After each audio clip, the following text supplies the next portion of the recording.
Sim, pronto, isso. Eu avisar isso. Pronto. Boa aula. Obrigada. Então, agora, né, iniciando mais uma aula aqui com a professora Emanuele Góes. Seja muito bem-vinda, minha irmã. É uma honra tê-la aqui, né? Ainda mais com um tema que nos é tão caro. Então, ao Parar Saberes é essa iniciativa, né, que apoia o ingresso de mulheres negras no mestrado e doutorado.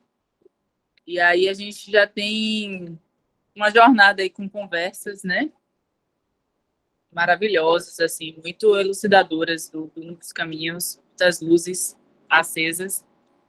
Chega hoje a professora Emanuele para dar mais essa iluminada aí. Então, seja muito bem-vinda, deixo com você a palavra, né, para a gente bater esse papo. E aí fica à vontade também sobre o formato, né? Se a gente vai intervindo durante a conversa, se a gente deixa uns minutos depois, né? Um tempo depois também para conversar. Fique muito à vontade. Bem-vinda mais uma vez. Obrigada, Dani. Antes de eu começar mesmo, eu queria saber, em torno de quê? De 1 hora ou o tempo da exposição, para depois a gente tirar a apresentação e ir para o diálogo, né? Em torno de 45 a 1 hora, é isso? Isso, a gente tem até as 9 horas, né? Então, são 2 horas. Então, aí a gente pode dividir esse tempo. Tá bom. Por isso que eu falo, fiquei bem à vontade quanto à metodologia, que tem sido bem livre. Tá bom. Eu gosto muito da metodologia de interrupção. Podem me interromper, porque eu sou da metodologia do diálogo, né? Mesmo usando a apresentação, eu não tenho problema em ser interrompida. Às vezes a interrupção não leva para outros caminhos que são mais interessantes, importantes, e não deixar isso para o final, mas sim no momento da fala mesmo, da apresentação. Então, deixa eu me apresentar um pouco, né, para quem não me conhece.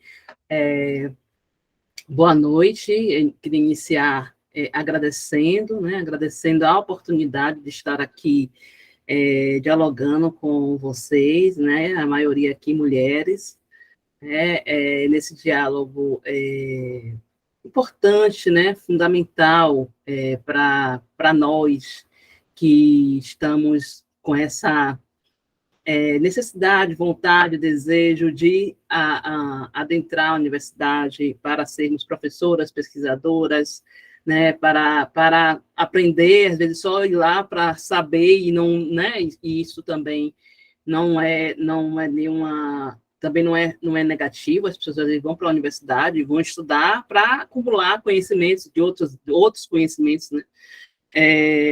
E aí fico muito feliz de estar aqui podendo dialogar com vocês. Eu conheço Carla Cotirene, somos da mesma geração, nos conhecemos aí desde um tempinho, né? Então, para mim, quando Carla chama, é chamada de comadre, né? Um chamado de comadre que a gente vem e faz as coisas aí que a comadre está organizando, e a gente vem aqui dar esse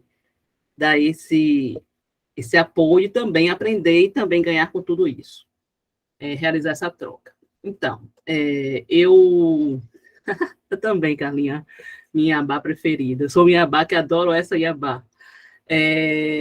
Então, eu sou Emanuele Góes, né? Sou enfermeira de formação, né? E eu gosto muito de falar desse lugar, que a enfermagem me formou, né, como uma pessoa para pensar saúde integral, para pensar SUS, foi no curso de enfermagem, foi a minha grande escola, até inclusive para ser ativista, foi passando pela escola, pelo curso de enfermagem. Então, e aí eu nunca me desvinculo, mesmo não estando na assistência há muitos anos. Eu não acho que só isso é o suficiente para deixar de dizer que sou enfermeira. Então, eu sou enfermeira de formação, tenho mestrado em enfermagem, né, na Escola de Enfermagem aqui da UFBA, e tenho doutorado em saúde pública, aqui também na UFBA, no Instituto de Saúde Coletiva, onde eu conheci Dani, Eu sou canceriana, viu, minha gente? Então, eu vou saber de onde eu conheço as pessoas e lembrar dos detalhes. Aonde eu conheci Dani. E depois Dani se picou, como a gente gosta de falar, se picou para as artes, certa para ela, de fazer o que tem que fazer, de fazer o que veio fazer nesse mundo, né? Então, tá certa mesmo. E no doutorado eu estudei, eu sou epidemiologista, né? Sou epidemiologista e acho que é importante falar um pouquinho desse lugar, que todo mundo se assusta, então eu já estou querendo aqui capturar pessoas, então eu vou fazer esse vexame, né? Eu sou epidemiologista, professora colaboradora de saúde coletiva no programa de pós-graduação, então eu posso aí, quem tiver interesse em epidemiologia, eu oriento mestrado, co-oriento doutorado, né? Então, tem essa deixa aí.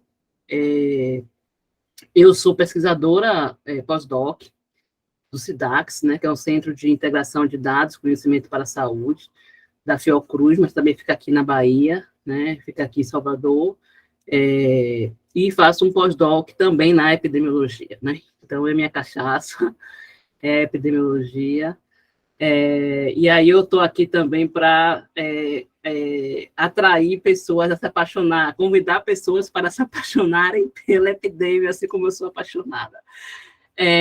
Uma epidemiologia, claro, aí, crítica, antirracista, né, interseccional, claro, né, essa epidemiologia tradicional não serve para a gente muito, não, serve quase nada. Mas, enfim, eu fiquei na dúvida, Dani, Carla, eu fiquei na dúvida do que eu ia apresentar hoje. Aí eu fui consultar a Denise, porque Denise é minha parceira da área, né? Ela apresentou, então eu fiquei na dúvida, porque apesar de eu ter sugerido o tema que eu ia trabalhar, que era sobre justiça reprodutiva e racismo obstétrico. Desculpe aqui o lápis, é porque eu já estou no final do cansaço mesmo desse ano inteiro e também à noite eu fico mais cansada. De justiça reprodutiva e racismo obstétrico, e eu fiquei na dúvida de trazer também a questão do quesito cor, mas como a gente tem discutido o quesito cor dentro da produção científica, né? Inclusive essa discussão do deslocamento da variável, que a gente ficava ali só descrevendo, e tornando uma discussão onde a informação da raça se tornam proxies para discutir racismo, dentro dos estudos da epidemiologia, tá? Eu estou falando aqui da epidemiologia, claro que outras áreas já tratavam disso há muito tempo, mas eu estou falando, localizando aqui a área. E eu fiquei em dúvida do que eu poderia... Eu fiz 2 apresentações do que eu poderia... E aí eu quero consultar vocês. Eu queria saber, assim, eu não sei se eu consigo fazer 2, acho que não dá tempo, porque só se eu ficar falando sozinha, mas eu não quero fazer, não quero isso. Eu tenho essa apresentação sobre racismo obstétrico e tenho uma apresentação sobre o quesito cor, né, todo o processo e até hoje como a gente tem avançado isso na agenda. Então, mas eu estou com o meu compromisso aqui, que foi o compromisso de trabalhar o racismo obstétrico. Então, acho que tem muita gente aqui veio, né, em procura disso, porque foi aí isso que eu disse que ia tratar. Então, eu vou fazer o seguinte, eu vou começar, eu mesmo vou decidir, porque eu fico pensando que vocês, quesito cor também é fundamental. Estamos, Carlinha, eu não sei. Mas, bem, eu vou fazer o seguinte, eu vou falar do racismo obstétrico. E aí, tento falar do quesito cor, não toda a apresentação que preparei, mas a apresentação a partir do que é isso dentro das pesquisas, né? Então, assim, eu vou dar um salto, porque imagino que Denise possa ter tratado disso bastante em relação à política, né? Como é que isso se tornou quesito cor e tudo isso, mas aí eu posso dar esse salto e falar, né? Como as pesquisas, como a gente trabalha com isso na pesquisa, né? Como é que a gente explora mais, olhando a variável raça-cor e tornando ela uma categoria analítica, né? Então, eu acho que é importante para quem está aqui, que eu imagino que a maioria de vocês vão tratar da raça, né, da categoria raça, de forma fundamental nos seus estudos. Então, eu vou me comprometer aqui a gente tentar encontrar um espacinho, depois que eu falar de racismo obstétrico, a gente falar dessa questão do quesito cor, mais de forma mais rápida, em outro momento, se a gente, né, em uma outra oportunidade, a gente pode aprofundar. E aí depois, se as pessoas quiserem também pegar material comigo, aí contato, manda e-mail que eu respondo. Diante disso, já pedi um tempão fazendo isso, né? Que eu fico pensando aqui no tempo, viu? Perdi um Tá tempão tranquilo, falando. tá tranquilo. Porque eu fico assim, eu quero que o tempo renda. E Tudo bem importante que você está trazendo. somos quantas aqui? Eu não... 29, né? 29, 30. Por Eu hora. não sei se a gente faz uma rodadinha de apresentação rápida. É só para eu saber de onde é, assim, para eu ficar animada, porque eu quero que todo mundo venha ficar comigo aqui na saúde, mais particularmente da epidemiologia. Estou brincando, gente. Eu queria só mesmo assim, nome e área de interesse ou área que a pessoa, da onde veio, né? De formação fundamental, de formação da graduação. Poderia ser, posso chamar daqui, porque como fica um mosaico, para cada um é um mosaico diferente, ou Dani chama, posso chamar, né, Dani? Daqui eu mesmo chamo. Pode sim. Pronto, perfeito. Então, eu vou chamar, porque o mosaico para cada um é de um jeito, porque aí fica melhor. Ellen Bárbara, você poderia falar um pouquinho? Se puder também, viu, gente? Porque às vezes está em uma situação em que não consegue falar. Ellen? Eu vou pular. Ellen, então eu vou pular. Ou então pode se apresentar aqui do ladinho. Oi, boa noite. Desculpa a demora. Oi, Ellen. Boa noite, pessoal. Só não vou conseguir abrir a câmera agora. Certo, tudo bem. Meu nome é Ellen. Eu sou formada em administração com ênfase em hospitalar. Eu me interessei, né, nessa parte da saúde, porque eu já trabalhei em algumas UPAs aqui de Salvador, e eu sou apaixonada pelo SUS, pela maneira que a gente gerencia o SUS. Atualmente eu trabalho em uma UPA, eu sou a compradora de uma UPA, e eu acredito que esse papo, né, que a gente tem, essa oportunidade que nos foi dada vai ser bem importante, interessante para agregar valor aonde eu quero chegar. Não quero ficar só em compras. Quero chegar na parte gerencial mesmo, das unidades de saúde, que é o que eu gosto de fazer. Ótimo. Ellen Mari. É outra Ellen. Ellen? Isis Abena. Boa noite, boa noite. Boa noite. Mojubá, bênção. Que abençoe. Eu sou Isis Abena, tenho 37 anos, sou de Salvador. E, de fato, eu estava muito animada por essa aula com a senhora. Eu tenho aí alguns anos já, né, que terminei a minha graduação, que foi numa área de gestão de pessoas. E tenho aí o desejo de construir, né, enquanto objetivo mesmo, o ingresso no mestrado. Depois aí de alguns anos, né, fora, tipo, mais de 10 anos. Então, estou construindo, né? E aí, o que eu quero pesquisar, professora, é uma pesquisa, uma busca de memória, né? Um estudo de memórias de mulheres negras acerca do autocuidado ventral, de saúde do ventre, né? Tudo que tenha relação com esse universo do feminino. Então, é uma pesquisa entre mulheres até 53 anos e que me conte essas histórias, né, de mulheres negras, enfim.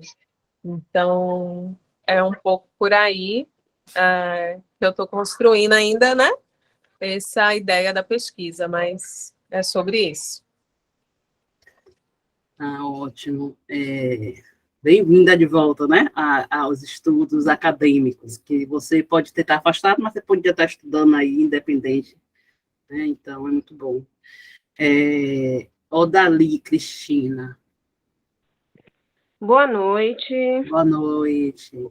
meu nome é Odali, eu moro em São Paulo, sou psicóloga. Eu ainda estou delimitando o meu tema, né? Eu pretendo entrar no mestrado. Eu quero trabalhar algo na área de saúde mental. Inicialmente, a minha proposta é a forma de resistência psíquica dos escravizados, né, através da filosofia africana, e mais para frente trabalhar como isso perdura até hoje, essas formas de resistência. Ótimo. Marina já falou aqui no chat, né? Marina, que os orixás abençoem a gente, né? Que tudo corra sempre bem, que a gente sempre possa estar protegidas e protegidos por eles e por elas. André, você não vai falar, né? Então você se apresentou aqui, pelo que eu entendi, aqui no chat. Andresa Costa.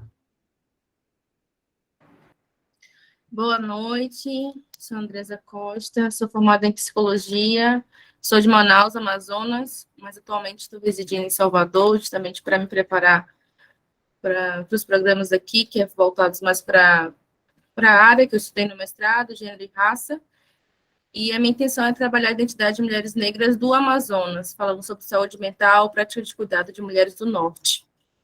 Obrigada. Nádia Rocha. Tá mudo.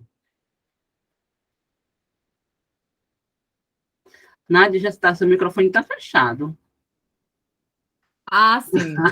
Desculpa. Eu tenho uma criança pequena em casa que o tempo todo está correndo aqui para os lados, né? Então a gente sempre mantém, até mesmo para não atrapalhar todo mundo. Boa noite, gente. Eu nasci na Bahia, mas moro atualmente aqui em Brasília. Sou formada eu sou psicóloga, atuo na área clínica, especialista em teoria psicanalítica. Pretendo ingressar no mestrado pesquisando as consequências do racismo na constituição psíquica, que é uma área que eu já venho estudando há algum tempo, né? Então, o meu objetivo é entrar no mestrado estudando a constituição psíquica também, né? Na primeira infância, desde o ventre materno até o que a gente acredita hoje, que eu acredito que a gente traz muito, muito disso ainda, mesmo depois de anos e anos trabalhando, ou se tratando, ou se cuidando, mas isso é uma marca que fica registrada ainda muito, muito, de forma muito precoce, né? Uhum. E acho que é isso. Tá bom, que ótimo. Laís Câmara. Boa noite a todos, boa noite, professora. Eu sou Laís, né? Sou daqui de Salvador, na Bahia. Sou formada em administração, com especialização em gestão de pessoas, mas eu quero ingressar no mestrado não exatamente dentro da área da gestão. Eu tenho interesse, ainda não consegui formular exatamente um tema, mas eu tenho interesse de estudar e compreender por que é que adultos não são formados para o mercado de trabalho. Existe em mim um questionamento há bastante tempo de que nós todos indivíduos, mas especialmente a população negra vinda de regiões periféricas e escolas públicas, que são sempre levados a dizer que tem que ter uma vida adulta, e ninguém ensina como essa vida adulta é formada. Então, é muito nessa intenção que eu tenho o desejo de formular um tema para ingressar no mestrado. Menina, já mudou meu mosaico aqui, viu? Então, se eu repetir nome, se faltar nome, vocês avisam, porque o meu mosaico já fez aqui as alterações que eu não consegui ver o que aconteceu. Bárbara. Olá, vocês me veem? Nossa, apareceu várias coisas aqui. Desculpa, gente, a impostura. Eu estou com uma crise de coluna. É por isso que eu estou falando com vocês deitado. Meu nome é Bárbara, eu sou do Rio de Janeiro. Eu trabalho no momento na Escola Nacional de Saúde Pública Sérgio Arouca, da Fiocruz. Estou finalizando como bolsista um projeto, a minha participação nesse projeto, né? Eu terminei o mestrado há 7 anos, né? E ainda não tive coragem de me movimentar para fazer um doutorado. Vamos Aliás, lá! aliás, eu não me lembro nem qual foi o projeto que eu mandei para o Pará. Mas o que eu penso em base é falar da saúde reprodutiva da mulher, né? Dentro dessa reivindicação do útero, né, quanto espaço de poder, muitas vezes nas políticas públicas por homens brancos. Eu queria falar da saúde reprodutiva da mulher a partir do fenômeno da insegurança alimentar. Quais os impactos que a insegurança alimentar, o fenômeno dos desertos alimentares, Uhum. e esses impactos podem possuir sobre a saúde reprodutiva de mulheres negras, né? E como que a estratégia de saúde da família pode ter um papel fundamental no acompanhamento, né, e aproximação desse diálogo entre ambiente, condições de consumo e saúde reprodutiva. É basicamente isso. Ótimo, Bárbara. Só quero dizer que desertos alimentares e epidemiologia da MET, viu? Tem tudo a ver. Eu fico apavorada, que eu sou geógrafa, né? E eu sou uma geógrafa que não saca de epidemia, né? E todo mundo Vamos fala, lá, a gente como aprende, a você gente é aprende. capaz? Como você é capaz de gostar de epidemia? Falei, não é nem que eu não gosto, gente, eu não conheço. Ainda, Eu não conheço, eu não sou ainda habituada a leituras dentro do ramo da saúde coletiva, né? Eu tenho pouca leitura de saúde pública, inclusive, mesmo trabalhando em uma instituição de saúde pública, né? Porque cheguei há pouco tempo e tudo. Mas é isso. Tá bom. É Mônica. Mônica Faria. Não? Vou pular, depois aí volta, então. Estou aqui. Mônica, pronto. Boa noite. Boa noite. Linda noite. Linda. Meu nome é Mônica Faria. Não sou da área da saúde, eu sou da área da educação, mas eu estou tentando assistir a todos os eixos, porque conhecimento é sempre bom. Eu sou professora da rede pública, sou professora de geografia e de história, e eu ainda não tenho um projeto pronto, eu ainda vou construí-lo, mas eu penso em estudar a usurpação das tecnologias africanas pelos europeus na verdadeira história antiga.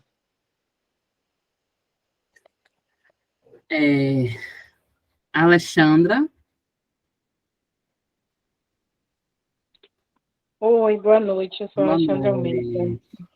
Almeida. Eu sou daqui de Salvador, sou formada na área de RH e também não tenho um projeto pronto e estou tentando assistir todas as aulas, né? Porque nessa busca de conhecimento e tenho interesse nessa caminhada minha de ver tanta gente, tantas mulheres passando por vários problemas, né?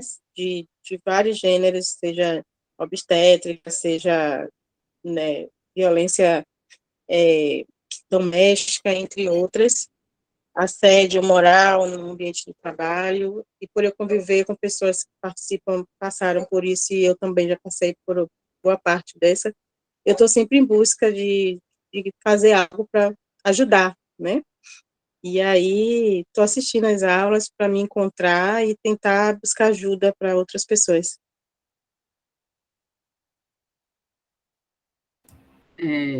Georgette. Boa noite a todos. Eu resido no município de Ananindeua, no estado do Pará, mas eu sou servidora pública na capital, na Fundação Papa João 23, que é o órgão responsável pela assistência social no município. Sou psicóloga, trabalho num CRAS, e eu pretendo escrever sobre a narrativa de mulheres negras beneficiárias de programas sociais com relação à violência de gênero.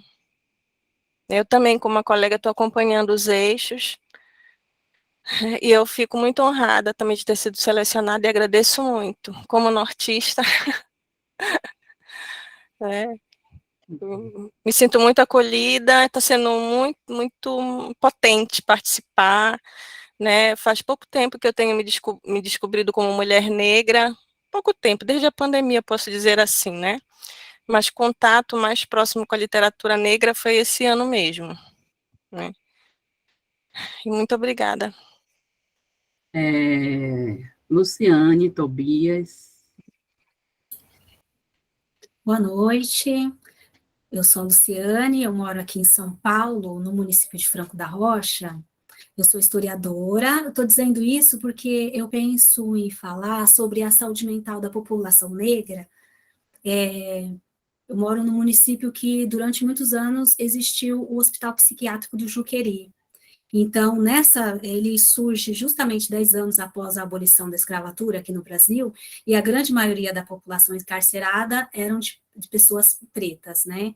Então, ainda está bem cru, assim, mas eu estou voltando às minhas pesquisas para falar sobre essa inserção dessa população, justamente também nesse período de modernização da cidade de São Paulo, né? Então, um momento que essa população acaba sendo, né, excluída da cidade e acaba, né, vindo para cá, para Franco da Rocha. Ok. Degiária, eu acho, né? O nome, Santiago. Isso. Nome difícil. Tem um apelido para a gente ficar mais... Desde. Bom, professora, boa noite a você e a todas as pessoas. É um prazer estar, né, nesse momento, te ouvindo e construindo esse saber. Eu sou Degiária Santiago, também sou de Salvador e moro aqui. Eu sou pedagoga. Como algumas meninas disseram, eu também sou do Eixo 2, né? Meu projeto foi para a mentoria no Eixo 2, mas eu também estou assistindo o máximo de aulas que consigo. E meu tema é dentro da lógica, né, do empreendedorismo, muitas vezes por necessidade, né, que acomete a nossa população, sobretudo as mulheres negras. Eu quero escutar a narrativa de mulheres negras, né, que empreendem, mas que são egressas de processos formativos para empreender, a exemplo de mentorias, de cursos, né, esses processos de aceleração de negócios.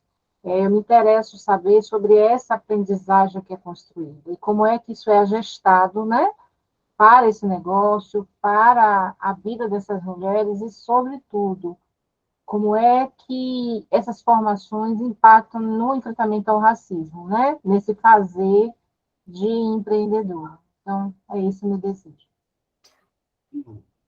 Olha, a gente tem muita gente ainda. Eu tô pensando no tempo. Olha, eu com o tempo, né? A gente está em 19h40. Eu posso começar e depois a gente continua no diálogo. Quem for falando vai se apresentando, quando for interagindo comigo vai se apresentando. Quem quiser se apresentar também aqui no chat, para eu poder saber da área, né, do que as pessoas estão fazendo, das pessoas em particular, da saúde, que eu não consegui ouvir ainda. Se quiser também colocar no chat o interesse, só para poder eu começar, porque eu acho que vocês vieram aqui para ouvir o que eu tenho para dizer aí na minha contribuição, né? Então, eu vou dar essa pausa agora para a gente começar a apresentação, e aí depois a gente reconstrói essa continuidade aqui das apresentações, e eu vou conhecendo vocês nesse processo aqui da minha fala, da início à aula, tá bom? É por conta mesmo. Pronto, minha irmã. Pode ficar bem tranquila, viu, em relação assim, à metodologia, à proposta, tá ótimo. Se quiser continuar também, você que manda. É porque eu fico preocupada com o tempo. Com o tempo, né? E como eu me comprometi ainda em dar uma palhinha sobre o quesito cor, eu preciso precisar um pouquinho mais do tempo, né? Então, vamos ver como é que desenrola esse processo aqui. É muita coisa, né? Carla Cotirene, vai falar comigo, não? Chamei a moça, viu? Mas... Ela está no trânsito, eu não sei se ela está Ela deve estar em alguma coisa de trabalho. A moça do plantão. Então, eu vou começar, né, a minha apresentação. Deixa eu ver aqui, eu sempre me atrapalho com esse cancelar. Está no chat aí, ó. Estou de plantão, não. Estou de plantão, não.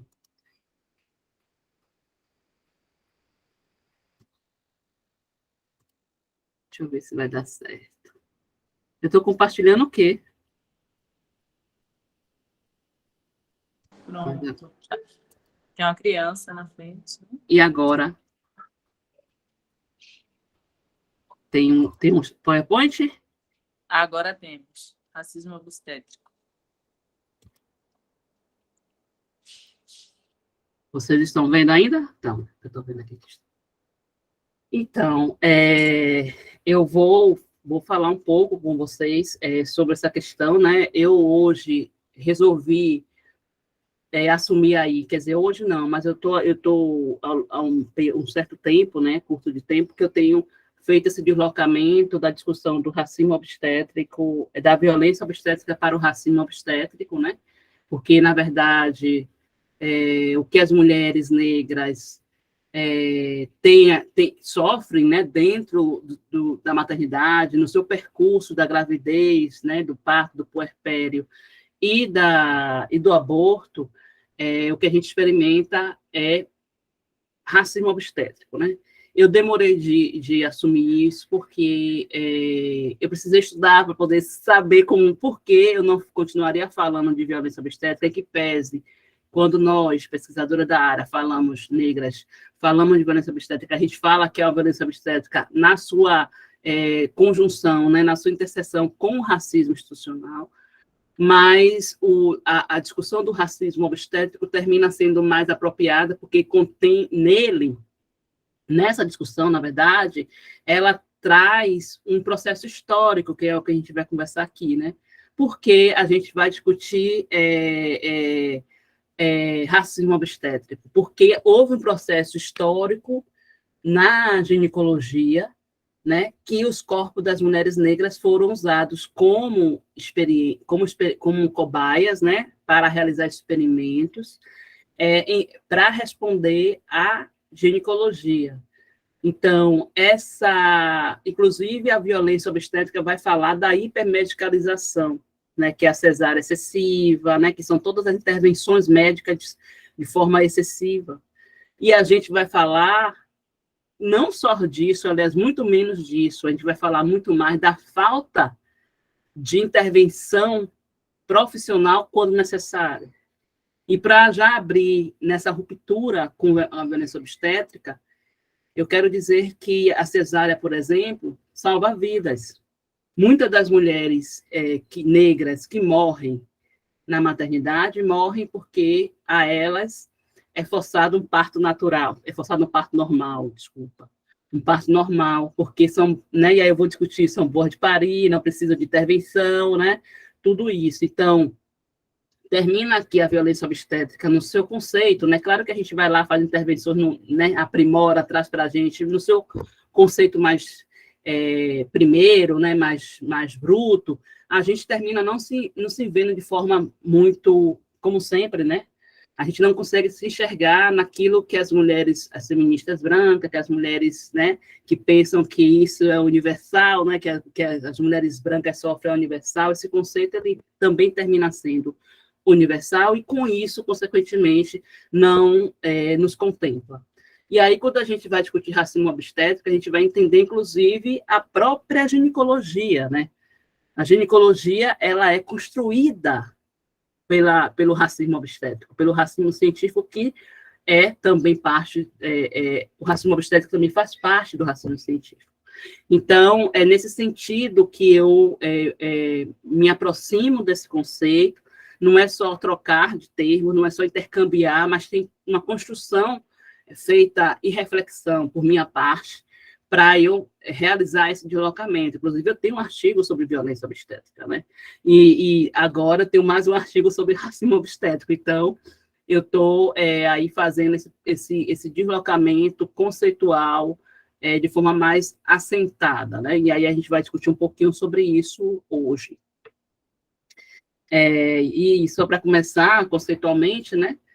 O racismo obstétrico, né? A manifestação do racismo carrega um legado histórico de violências, torturas, experimentos, né, nos corpos das mulheres negras, o que denominamos hoje de racismo obstétrico, com a realização de procedimentos sem anestesia, sem atenção e cuidado, porque eram e são as mulheres negras consideradas mais resistentes na leitura colonizada de humanidade.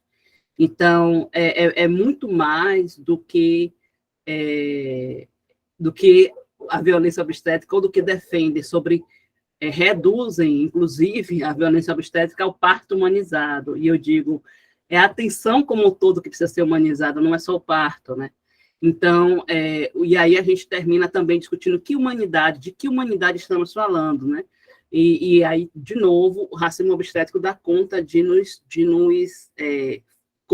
fazer entender esse processo que vivemos nos serviços de saúde, ou antes mesmo de chegar neles. E aí, quem tem pensado, e aí de forma mais, não sei se é a primeira pessoa, mas é a grande referência da gente, né, que nos deu aí esse esteio, né, começou a fazer esse debate, e elaborar, né, evidências e estudos, e teoricamente, que é a Danae Davis, né, uma estadunidense, né, uma pesquisadora estadunidense, que tem esse livro chamado de... e que ela vai falar do racismo obstétrico como injustiça também, então a Dana também vai fazer essa interlocução entre racismo obstétrico e justiça reprodutiva. Ainda tenho que tentar trazer isso hoje, mas, meu Deus, é muita coisa. Mas eu vou focar aqui no racismo obstétrico e vamos ver como é que fica depois. E aí a Dana, ela vai trazer essa reflexão da justiça reprodutiva, da injustiça, né? E observando isso, sobretudo, ela trabalhou, já faz uma leitura mais ampla, mas ela trabalhou muito com racismo e prematuridade, né? Que no Brasil a gente tem poucos estudos sobre prematuridade e a discussão do racismo. E ela vai fazer essa discussão de como o racismo vai impactar numa gravidez precoce, vai gerar uma gravidez precoce. Né? Então, ela se dedicou a isso e fez reflexões sobre o racismo obstétrico. Né? Então, se vocês procurarem o nome dela, Danae Davis, vocês vão achar textos dela, inclusive textos em blog, que ela escreve, né, assim, de forma mais livre também. E aí ela vai trazer para a gente as dimensões, né, para o entendimento do racismo obstétrico. O racismo obstétrico situa-se na interseção da violência obstétrica e do racismo médico, porque nos Estados Unidos trabalha com essa dimensão, chamando o racismo na saúde do racismo médico, porque é registrado nos Estados Unidos todos os experimentos, né, dos corpos negros na medicina. Então, o racismo ele é enunciado nos Estados Unidos na área de saúde como racismo médico. Né? E aí, para quem tiver interesse, tem um livro chamado Medical, em inglês, né? Medical Apartheid, que é o legado histórico dos experimentos do racismo na medicina em várias situações, né? Desde dos testes para HIV/AIDS, né? Para testar medicamentos para HIV/AIDS, da sífilis, que muitas de nós conhecemos, né? Da história da sífilis, onde os homens negros nos Estados Unidos eram utilizados como cobaia e com eles, ao invés de dar medicamento, a bezetacil, que trata a sífilis, eles eram usados placebo, né, água, e ele para poder observar todo o percurso e desenvolvimento da sífilis. Porque a gente sabe hoje, por exemplo, que existe a sífilis primária, secundária e terciária. Porque isso foi experimentado e visto nos corpos dos homens negros nos Estados Unidos, né, em Tuskegee, né, que é o experimento, o caso de Tuskegee, que é o caso dos homens negros e os experimentos em relação à sífilis. Então, esse livro que eu estou falando, Medical Apartheid, da Washington, não lembro o primeiro nome dela agora, vai trazer esse legado histórico da medicina como um espaço de experimento e que é registrado como um racismo médico. Então, por isso que assume-se, né, de forma muito mais afirmada nos Estados Unidos, o racismo na medicina. E aí o próprio, depois que eu vou trazer aqui para vocês saberem mais sobre Myron Simmons, né, que é o pai da ginecologia moderna. Então, a Dana vai dizer para a gente que racismo obstétrico são os mecanismos e práticas de subordinação a que todas estão submetidas as mulheres negras e a reprodução das pessoas que acompanham a história de racismo antinegro durante a pré-concepção, a gravidez, o pré-natal, o trabalho de parto, nascimento, puerpério, e eu aqui incluo o aborto. Caracteriza situações em que pacientes, nessa situação, nesse contexto, né, na atenção obstétrica, experimentam domínio reprodutivo profissionais de saúde, equipes médicas, agravado pela raça da paciente ou pela história de crenças raciais que influenciam o tratamento ou decisões diagnósticas, né? Agravado pela raça, porque aí, pensando-se que as pessoas cometem racismo a partir da chegada daquela pessoa que é negra, né? Então, a partir dali, a relação vai estar baseada no racismo institucional, aqui falando do espaço da saúde. Ela também nos ajuda a pensar, ela faz essa reflexão, né? Eu acho muito interessante, sobretudo para quem está querendo estudar mestrado, doutorado, trabalhando com essa temática, e olhar para essas dimensões que ela apresenta, esse esquema, né? É um esquema para refletir sobre o racismo obstétrico. Então, ela vai dizer que são 7 dimensões, então, o lapso diagnóstico, desdém ou desrespeito, abuso médico, cerimônia de degradação, que é os xingamentos, né? O termo utilizado nos Estados Unidos, coerção, causador intencionalmente e negligência. Esses são as 7 dimensões apontadas pela Danahy para se observar situações de racismo obstétrico. Né? Então, tudo isso vai gerar aí agravamento, né? Agravar o quadro das pessoas, das mulheres, nesse contexto. Para cada situação dessa aqui, a gente pode levantar histórias, né? Todo mundo vai ter sempre uma história para contar em um desses pontos aqui. Né? E aí também histórias e também evidência. Eu sempre gosto de ter pessoas e nomes e junto com a pesquisa. Né? Então, a gente vai ter aqui, eu vou mostrar para vocês, inclusive, eu podia ter feito isso, né? Botado para cada ponto as histórias que eu vou contar, mas eu vou tentar lembrar dos pontos na hora que eu falar das histórias. Para cada ponto, a gente vai ter histórias aqui, né? Sobre essas dimensões trazidas, o que se refere ao racismo obstétrico. Eu trago aqui um modelo, esse modelo foi nesse último artigo que eu falei para vocês, que a partir desse momento é que eu assumo a discussão do racismo obstétrico, né? Que foi um artigo agora que está ainda no prelo, quer dizer, está disponível na internet, mas ele não está completo, com tabelas e gráficos, ainda não está só o texto, que é o racismo antinegro e morte materna por Covid, o que vimos na pandemia. E aí é um modelo onde a gente observa o racismo antinegro, como é que ele se organiza, como é que isso leva ao racismo obstétrico, e o racismo obstétrico, como é que ele se manifesta dentro do serviço. E aí a gente traz as 3 que trabalhamos muito na área de saúde, né? O racismo internalizado, que são as experiências negativas, individuais e coletivas, em relação ao serviço de saúde, que faz com que as pessoas, as mulheres, retardem a procura pelo serviço. Quem aqui não pensa assim? Né? Não vou no médico não, que lá não me tratam bem. Espera, se automedica, vai na farmácia, né? E as mulheres, na hora que vão parir, pensam a mesma coisa. Ficam empurrando para não ir para a maternidade, e quando não vão para a maternidade, ainda vão peregrinar para encontrar vaga em alguma maternidade. Quer dizer, hoje no Salvador, muito menos, mas ainda existe. Em relação ao aborto, só um exemplo, depois eu vou falar mais disso, né, que eu chamo de situação limite, exatamente, Carla, que é a situação limite, né, eu espero, é quando eu não estou quase, não tem jeito, né, aí eu vou no serviço, fazer o que eu tenho que fazer. Vou parir ou vou finalizar o aborto, né? Nesses dois casos.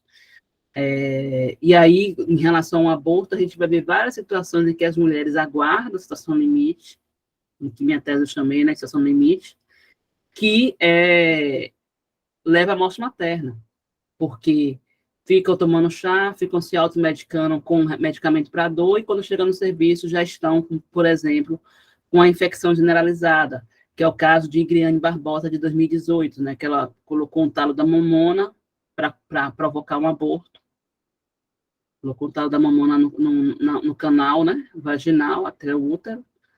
Depois disso, ela começou a ter febre, dor de cabeça, infecção, mas demorou de procurar o serviço. Quando chegou no serviço, já não tinha mais o que fazer, porque ela já estava com infecção generalizada e foi a óbito. Quer dizer, não tinha o que fazer, a gente bota várias aspas, né, porque é uma mulher que chega em contexto de aborto, como é esse atendimento, né?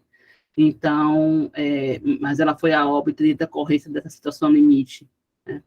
E aí a discriminação racial, que a discriminação ela pode ser implícita, ela pode ser explícita, né, que é aquela relação direta com o profissional de saúde, com o trabalhador da saúde, né, as violências físicas, psicológicas e verbais, o viés racial implícito, né, que é aquele pré-julgamento que a gente tem, e aí vai tomar decisões baseadas nesse pré-julgamento, né, não vou fazer, aí isso vai comprometer a conduta de tratamento e de diagnóstico, né, por exemplo, e de cuidado, né, não precisa botar muita anestesia nela não, que ela suporta mais dor. Aonde a gente viu isso comprovadamente, cientificamente, a não ser pelo racismo científico? Não há evidência que biologicamente, a raça vai interferir na sua recepção à dor, né? Eu vou demorar mais de sentir dor porque eu sou uma pessoa negra. Não há evidência sobre isso. Mas há uma leitura da sociedade, do imaginário, que isso também vai acontecer dentro do serviço. Então, isso tudo vai formar esse conjunto, essas manifestações do racismo. O racismo obstétrico está lá em cima, embaixo tem as suas manifestações. Querem perguntar alguma coisa? Eu posso seguir. E aí eu vou apresentar também, vou lembrando aqui de alguns estudos, se escapar depois, se me perguntar, eu queria ter colocado, mas não deu tempo, né? Eu gosto de colocar sempre os artigos, né, as fotinhos dos artigos para vocês terem acesso. Aí falo, né, conceito recente, prática antiga, né? As práticas racistas na trajetória das mulheres negras é uma prática antiga. E a gente vai observar alguns estudos, né, que vão trazer que as mulheres negras sofrem violência obstétrica, racismo obstétrico, desde o pré-natal, né, peregrinam na hora do parto, levam mais tempo para serem atendidas e levam menos tempo dentro do consultório. Estão submetidas a procedimentos dolorosos sem analgesia e estão em maior risco de morte materna porque não têm acesso ao serviço. Quando eu falo acesso, eu não estou falando de não chegar no serviço, estou falando que mesmo dentro do serviço, elas não acessam, porque acessar o serviço não é chegar na estrutura física do serviço. Acessar o serviço é quando você chega com uma demanda, e essa demanda ela é respondida. Se ela não é respondida, mesmo você dentro do serviço, você não acessou o serviço. Então, as mulheres morrem dentro da maternidade, morrem porque ali deixam ela, porque elas suportam mais dor, né? Deixam ela para depois. E aí a gente vai viver a conjunção da ser negra, por exemplo, porque eu vou falar sempre disso porque é minha área de estudo, né? Ser negra e chegar no serviço em situação de abortamento, por exemplo. Então, se as mulheres negras são deixadas para depois, imagina as mulheres negras que chegam abortando. Não é dizer que as mulheres negras que chegam parindo estão no paraíso, não estão. Mas as que chegam abortando terminam ficando em pior situação do que as mulheres que estão parindo. Então, é para a gente observar que há situações ainda que pode ser pior.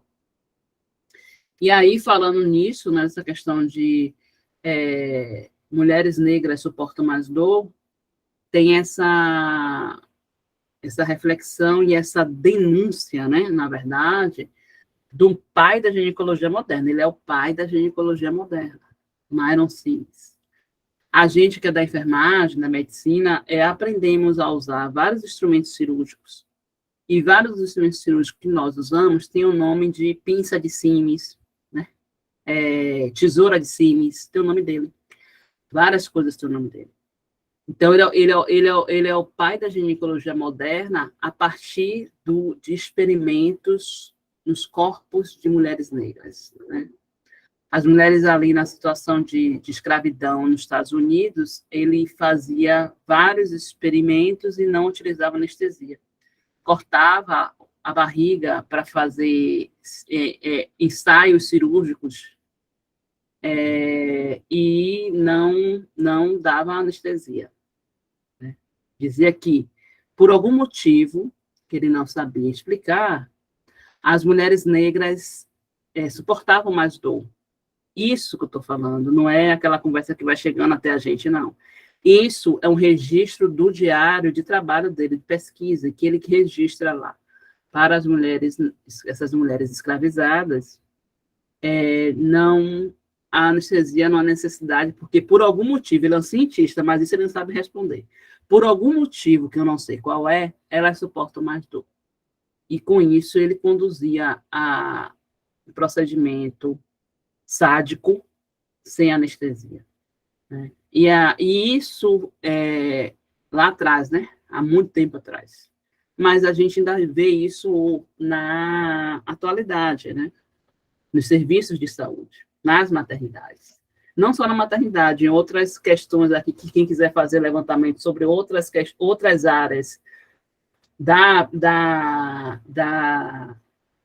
só para terminar aqui, Mariana, que ajudou a fala. Outras áreas da cirurgia, né, do campo cirúrgico, da área da cirurgia muito mais, a gente vai ver, provavelmente lá, que os homens negros, né, em determinada situação, devem receber menos anestesia porque são mais resistentes, né, nessa leitura. Isso não é uma coisa só vinculada a essa situação, mas essa situação tem muita evidência, porque tem, inclusive, o registro de quem pensou e elaborou sobre isso, que é o médico Jamie Myron Sims. Pode falar, Mariana. Tá fechado.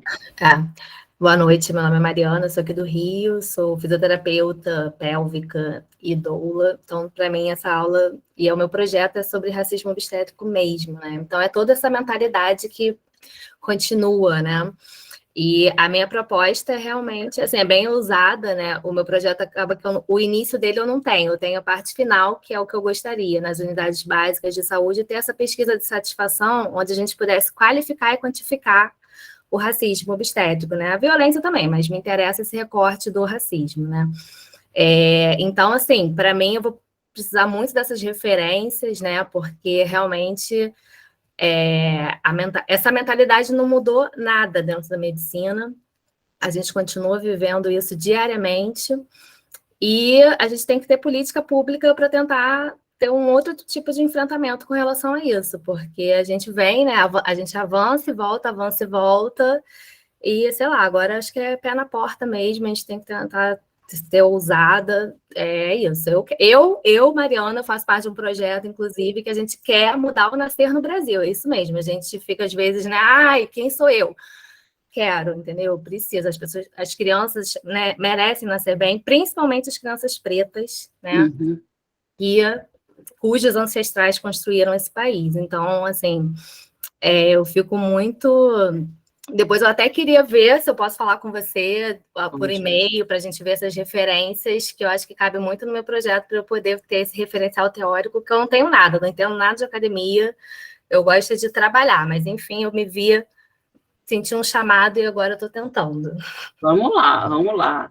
Eu acho, daqui a pouco eu passo, Heloísa, para você. Eu acho que é importante, Mariana, a gente precisa, sim, eu acho que tem dois caminhos, né? A questão da política pública, que precisa tratar do racismo, justamente do racismo institucional, de forma mesmo central, né? E mostrar que, enquanto a gente não enfrentar o racismo institucional, a gente não reduz morte materna, né? Assim, é ponto passivo. A gente precisa enfrentar o racismo institucional para reduzir a mortalidade materna, porque somos maioria. Então, mesmo que as mulheres brancas a gente consiga diminuir e alcance o objetivo do desenvolvimento sustentável, o ODS, a gente não consegue diminuir de forma real, porque a gente não tem uma política direcionada no sentido do enfrentamento ao racismo.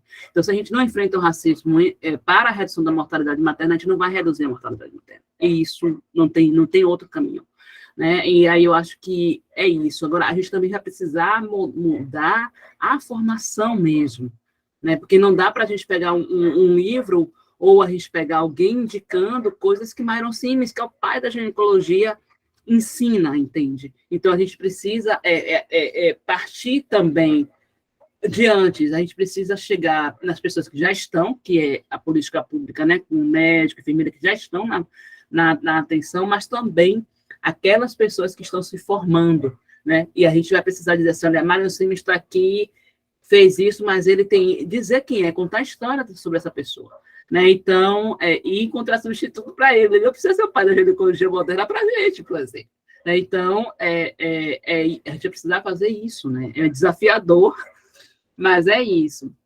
Eu só queria sugerir para você, já uma coisa de orientadora, viu? Desculpa, gente, é muito rápida, porque ela falou um negócio aqui. Se eu fosse você, eu não faria a entrevista, não pensaria na entrevista no serviço. Você queria entrevistar as mulheres, mas não no serviço. Porque o serviço cria um viés de gratidão, e aí a gente não consegue ter a informação qualificada. As mulheres as pessoas não conseguem falar de fato o que elas estão passando, porque elas estão naquele lugar, né? Então, já é aí uma deixa, se você quiser pensar sobre isso, mas é claro que você pode também fazer isso, mas eu só para poder te dar essa deixa aí, mas depois a gente pode conversar Não, com certeza. Não, só te interrompendo rapidamente, é porque eu faço parte de um projeto que chama Colher Gestante, e a gente tem esse contingente de gestante usuária do SUS, que é a nossa persona, então isso também me motivou. Então, você já me dando essa ideia de não ser dentro do serviço, né, eu tenho um contato com 200 gestantes dentro desse grupo, né? Então, já é uma coisa que eu posso encaminhar. Não são todas pretas, mas é a maioria, né? Pronto. Então, já é uma boa ideia. Muito obrigada. Heloísa. Oi, boa noite. Oi, boa noite. Oi, Manoel, um prazer de revê-la, né? Tudo bem? Tudo bem. Cadê o filhote lindo? Eu vejo todo mundo no Facebook, minha gente, fico vendo. A Mijopi está dormindo. Te conheço desde aquela época do CEAFRO, né? Que eu tive várias formações no CEAFRO, com Vilma Reis. E também fui ponto focal de população negra. Sim. Com Denise Ribeiro. Inclusive, ela deu uma aula para a gente, eu lembrei dela, como foi importante para mim. E aí, eu sou da educação, minha pesquisa é voltada para a educação, mas eu fui agente comunitária de saúde durante 5 anos, e fui conselheira de saúde, fui ponto focal de população negra e fui líder sindical também, fui sindicalista. Então, além de ser agente, eu praticava todas as outras funções públicas, políticas não remuneradas, claro, né? Mas eu precisei sair da área de saúde por conta da educação, migrei para a pedagogia. E aí, essa situação é muito grave, porque hoje, assim, tipo, assim como na educação, estou falando do racismo institucional, assim como na educação, na saúde também, a gente já está em fase de avaliação, né? De fiscalização, porque eu lembro que uma das nossas principais conquistas enquanto sou da população negra foi implantar o requisito raça e cor nas fichas ambulatoriais, né? Que não tinha o quesito raça e cor, a cor daquela mulher e a raça dela, a identificação daquela mulher enquanto... Então, a gente já conquistou isso há muitos anos atrás, e a gente ainda, hoje, tipo, eu sofri violência obstétrica, ainda não denunciei, porque eu digo, gente, para cair a ficha, né, que uma série de consequências aconteceram por causa disso, e hoje eu venho, assim, quanto de dano que ocorreu na minha vida por causa dessa violência. Inclusive, uma das mais assim, que eu acho que é a mais, não sei se é a mais simples, mas é não permitirem que você seja acompanhada por um parente na sala de parto. Tipo, há 6 anos atrás, quando a Diop nasceu, não permitiram que minha mãe entrasse na sala de parto. Crime gravíssimo, né? Porque por lei isso era garantido para mim. Mas, enfim, saindo da questão pessoal, o que a gente vê hoje como uma das principais ações em relação a essa violência é a necessidade de fiscalizar, mesmo, de avaliar o que aconteceu, o que vem acontecendo, e ter, assim, aquela coisa de ter fiscalização, porque por mais que tenham as políticas, elas não estão sendo cumpridas, sabe? E é muito doloroso para nós enquanto usuários, e também para os pesquisadores e para nós militantes também. É muito triste a gente saber que a gente luta tanto e que lá na sala tem o usuário e o profissional, não está acontecendo. Né? A política ela é jogada fora, ela é rasgada, ela é queimada, né? A lei ela é jogada, e é muito triste a gente, depois, sei lá, 10 anos de luta, 15 anos de luta, a gente vê assim, abertamente essas práticas, tipo, se gritar, se você chorar de dor, vou deixar você cair da maca, né? Quando eu fui parir a médica falou, hoje ele vai sair por cima, vai sair por baixo. Ouvi isso da chefa do plantão, quando fui parir a Mirjop. Então, são coisas que eu nunca revelei em público, é a primeira vez que eu revelo isso em público, né? Que eu tomo coragem de revelar em público, mas a situação que eu já estou tomando medidas para poder denunciar essa violência que eu sofri, todas essas, né? E era isso que eu queria dizer para você, que eu quero te agradecer por estar aqui com a gente, pelo Aparato Saberes, agradecer a Emanuele pela sua luta, pelos seus escritos, pela sua prática, vai orientar muita gente aqui boa também, que está na área de saúde, está pesquisando, e é muito importante que a gente esteja aqui nessa luta. Era isso que eu queria falar. Obrigada, Heloísa.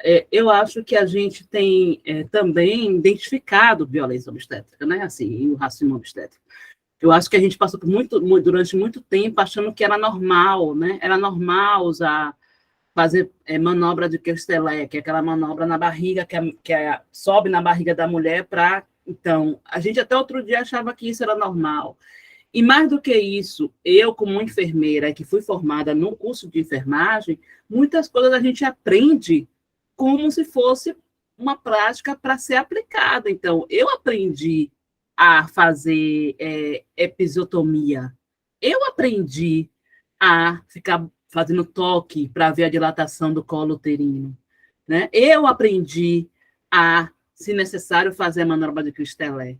Então, a gente precisa modificar as práticas de rotina. A gente precisa, por isso que eu estava falando antes, a Mariana, a gente precisa modificar a formação, porque a gente vai pegar um profissional todo deformado, essa é a palavra mais adequada, que vai achar que, inclusive, assim, é violência. Como é que é violência se eu aprendi na faculdade? E aí você agora reverte e dizem para mim que é violência, a gente não vai fazer esse debate achando que os profissionais de saúde fazem é correto, mas a gente vai fazer uma reflexão sobre isso.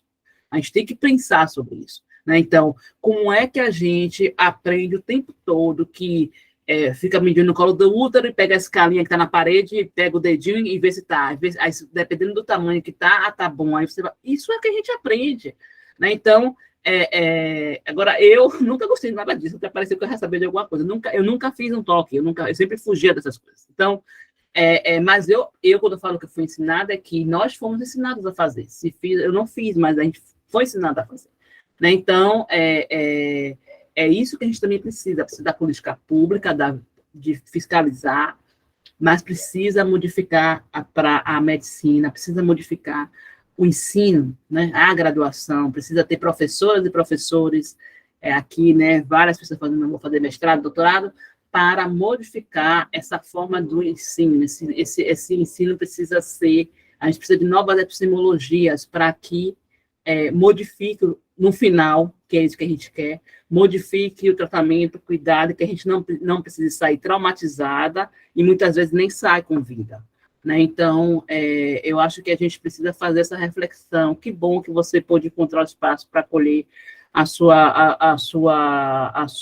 seu desabafo, mas que triste, né, por ter que passar por isso.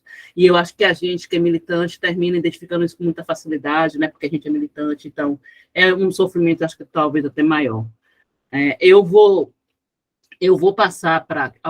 alguém estava com a mão levantada, baixou a mão, então eu vou passar para a Georgette e depois eu volto para continuar a aula. Vai. Professora, só uma pergunta rápida, eu peço até perdão se for uma pergunta boba, mas é ignorância minha mesmo, falta de conhecimento. Infelizmente, às vezes a gente se depara nos noticiários casos de mulheres negras que são impedidas de acessar o hospital e acabam tendo bebê na rua, na calçada, né? Então, nesse contexto, a gente pode nomear de violência obstétrica? Sim. Esse contexto fora da intervenção do médico, do enfermeiro? Sim, porque nesse sentido faltou intervenção.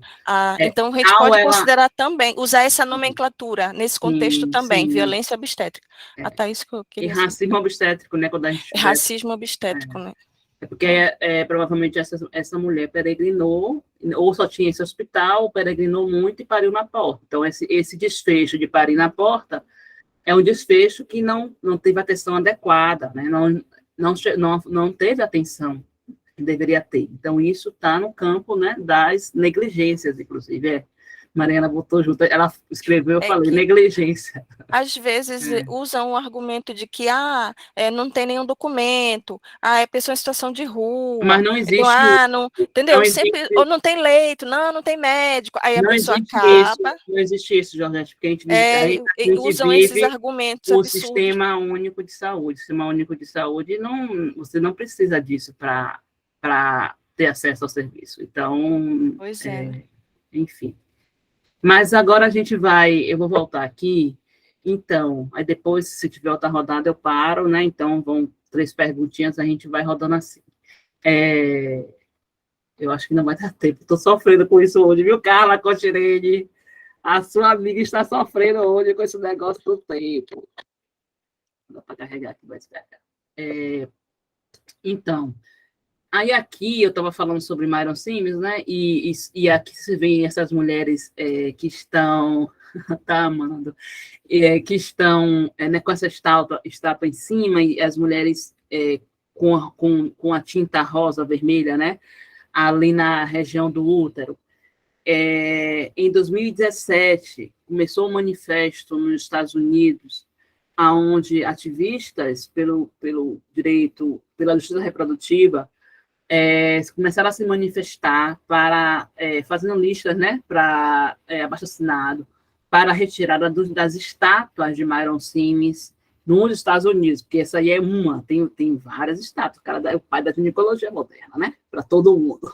Então, ele tem várias estátuas, tem busto, estátua, e essa estátua que fica no parque, né, em Nova York, ela foi retirada. Elas conseguiram, né? Então, se vocês buscarem, tem outras fotos, eu devia ter colocado aqui o site, esqueci, tem outras fotos, realmente, o caminhão tirando, né, removendo a estátua do Central Park, eu estava tentando lembrar do Central Park, que tinha uma estátua dele lá.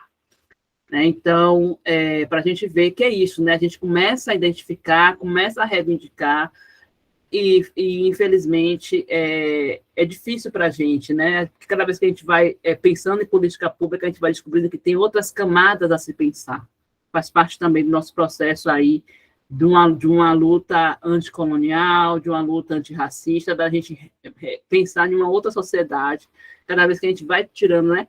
Era só o quesito cor em algum momento, mas não é só mais só o quesito cor. Outras milhões de coisas que estão ali. A gente queria fazer só sensibilização com profissionais de saúde, hoje a gente quer modificar desde a formação, né? Então, assim, são coisas que a gente precisa trazer para, de fato, propor uma outra realidade para a gente, né? Sem todas essas violações e violências. Só para fechar essa parte aqui, eu trago embaixo duas grandes pesquisas, né?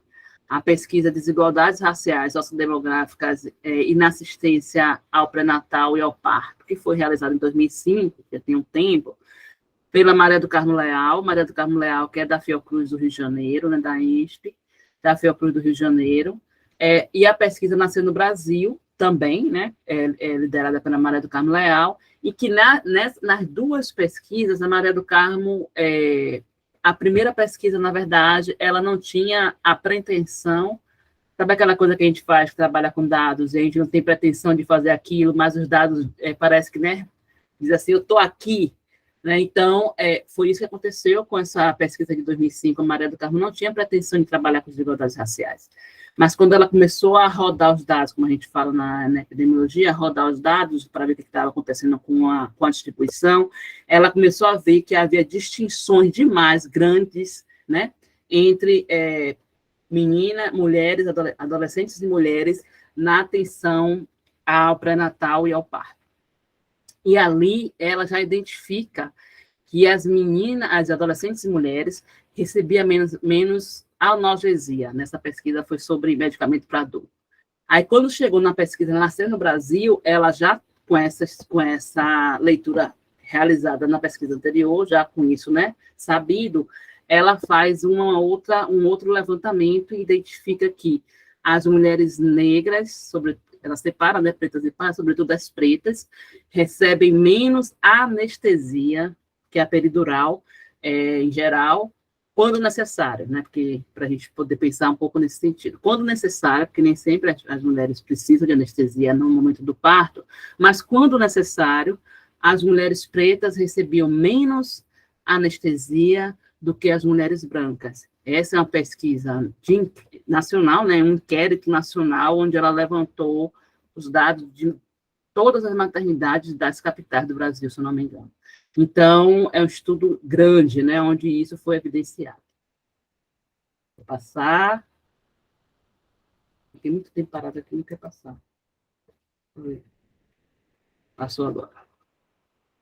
Aí, um outro ponto também que a gente discute bastante é sobre essa questão da resistência, né?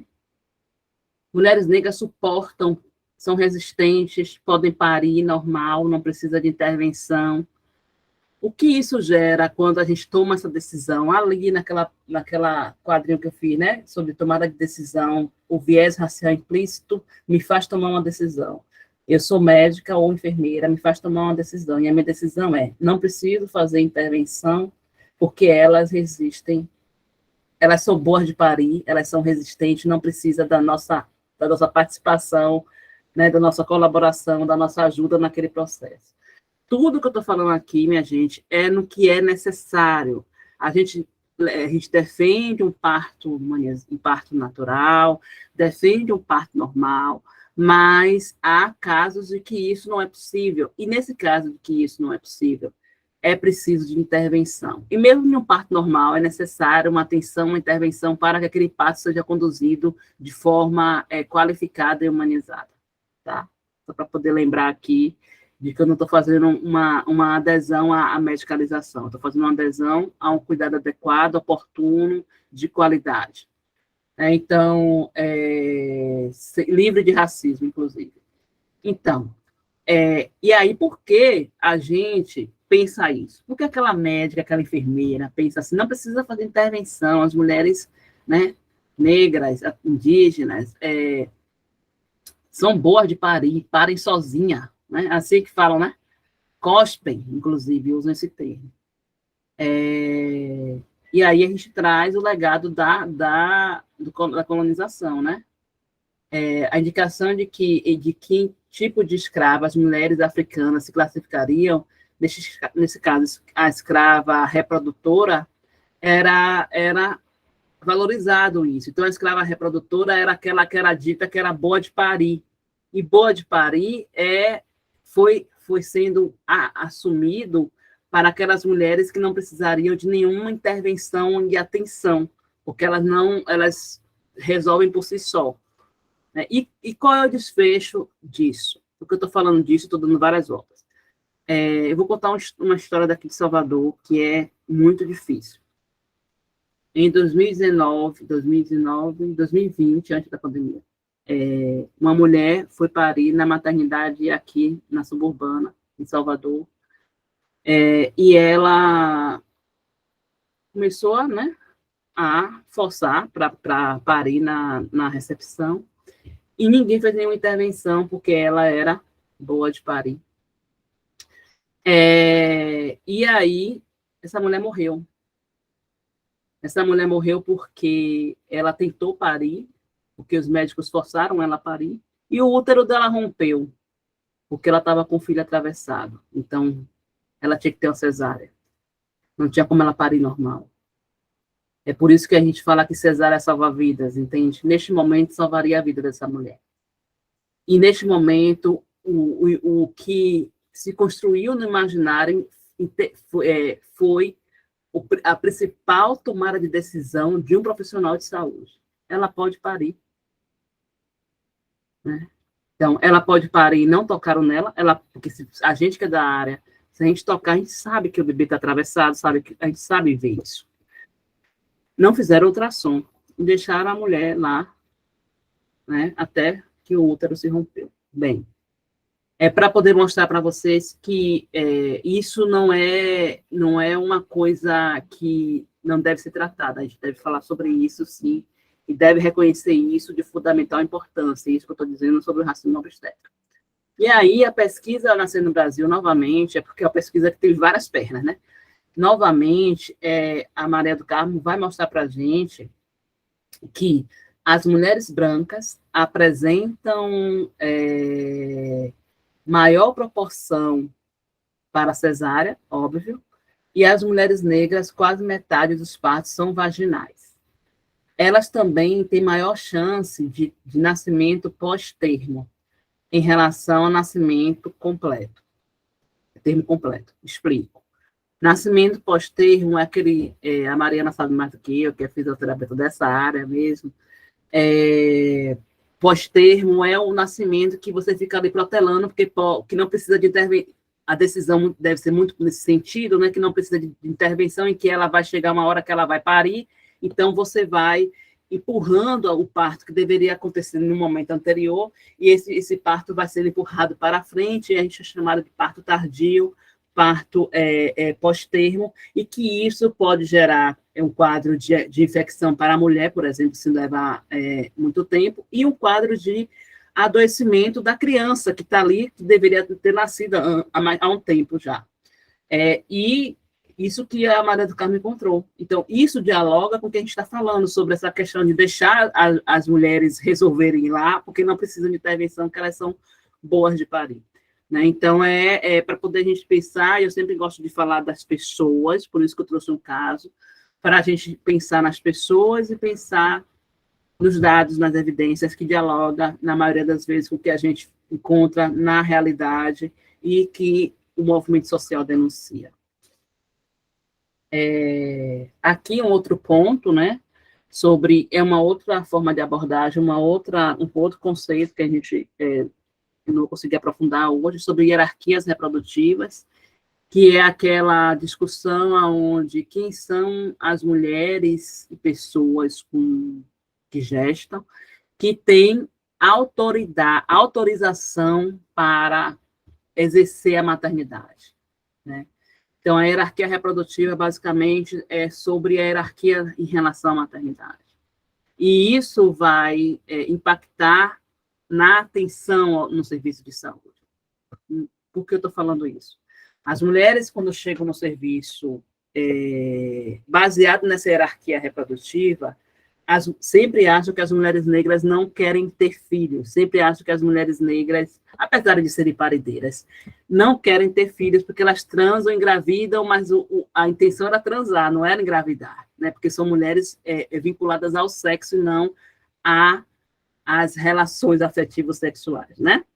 Então, essa leitura vai fazer com que as mulheres que chegam na maternidade, no serviço para finalizar um aborto, por exemplo, elas sejam julgadas e dizer que elas provocaram um aborto, mesmo quando o aborto é espontâneo.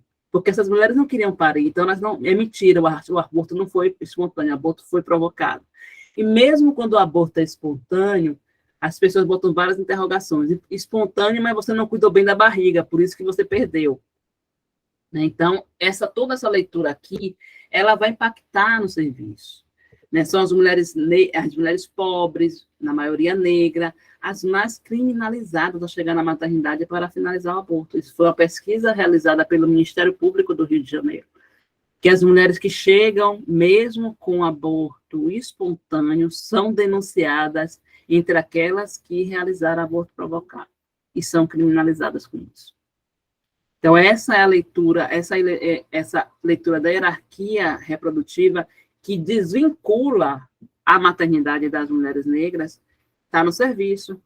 Quando eu, com o meu viés implícito, vou fazer o meu julgamento e faço o meu julgamento baseado nisso. Baseado que as mulheres negras não planejaram a gravidez. Elas transaram e engravidaram, elas não planejaram uma gravidez. Logo, esse aborto, ele é provocado, ele não foi espontâneo, porque não havia gravidez desejada ali. Né? Então, há toda essa leitura em torno de uma maternidade. A gente podia falar só de maternidade aqui.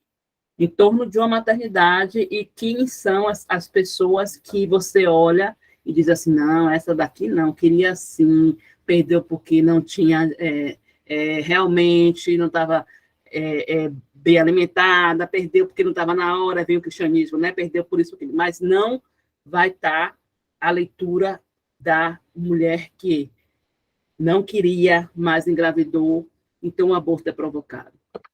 A gente vai ter história de mulheres que vão dizer isso, que chegam no serviço, mulheres negras, né?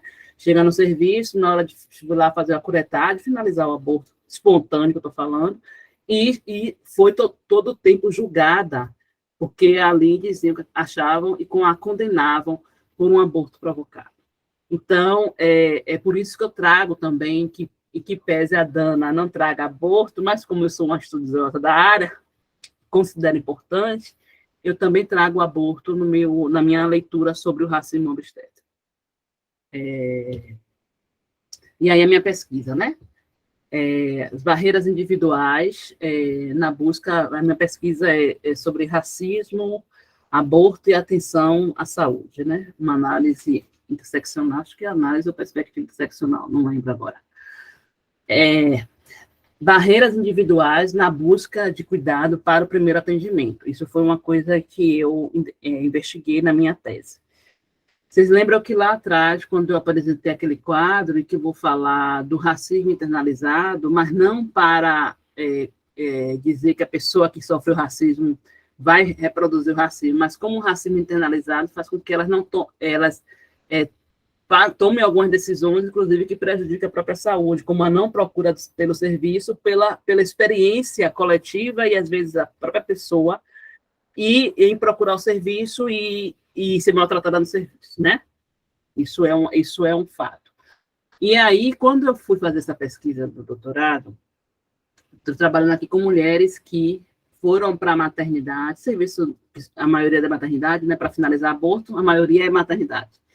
Foi para a maternidade finalizar um aborto, independente se é provocado ou espontâneo aqui, eu não separei essa informação.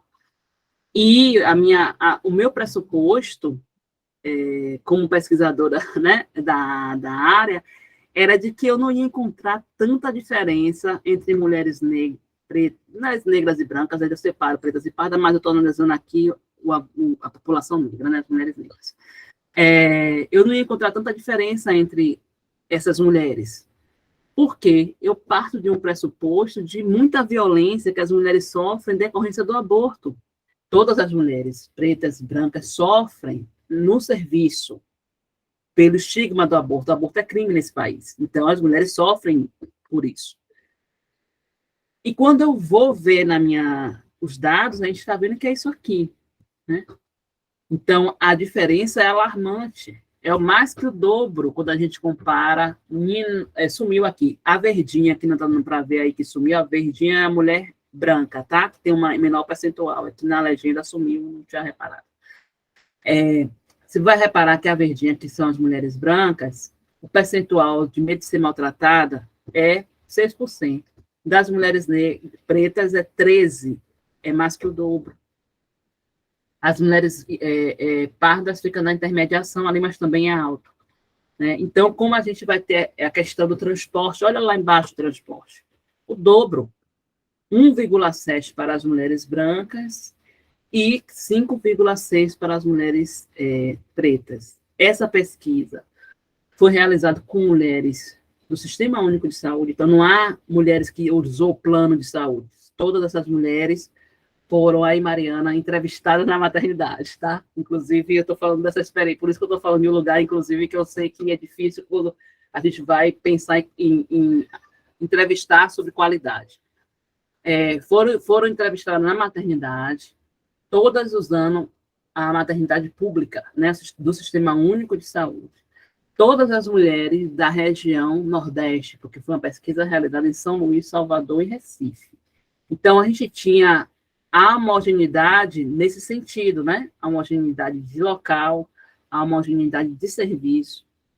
E, mesmo assim, a gente vai encontrar essa disparidade racial, que é para mostrar o quanto o racismo vai influenciar, mesmo nesse contexto que todas as mulheres estão ali em desvantagem, que é chegar no serviço para finalizar um aborto, considerando que a gente vive em um país que criminaliza.